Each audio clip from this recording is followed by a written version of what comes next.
بسم اللہ الرحمن الرحیم۔ السلام علیکم۔ جمعے کے دن نبی کریم صلی اللہ علیہ وآلہ وسلم کے 5 پسندیدہ درود پاک پڑھنے والا اللہ کا ولی اللہ دوست بن جائے گا اور اللہ کے فل قریب ہو جائے گا۔ دوستو، آج جمعۃ المبارک کا دن ہے، بہت ہی برکتوں والا دن ہے۔ یہ 5 درود پاک پڑھیں، آپ اللہ کے قریب ہو جائیں گے، آپ اللہ کے ولی اللہ دوست بن جائیں گے۔ اور حدیث پاک کا مفہوم ہے، جو شخص جمعے کے دن درود پاک پڑھتا ہے، اللہ سبحانہ و تعالی ایک فرشتہ پیدا فرماتے ہیں جو پڑھنے والے پر قیامت تک درود پاک بھیجتا رہتا ہے۔ درود پاک سماعت فرمائیں۔ بسم اللہ الرحمن الرحیم۔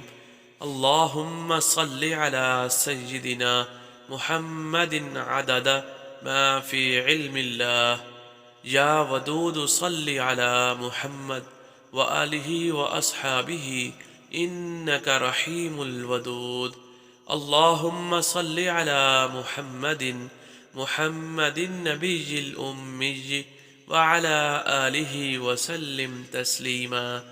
اللہم صلی علی محمد وآل محمد عجل فرجہم صلی اللہ علیہ وآلہ وسلم۔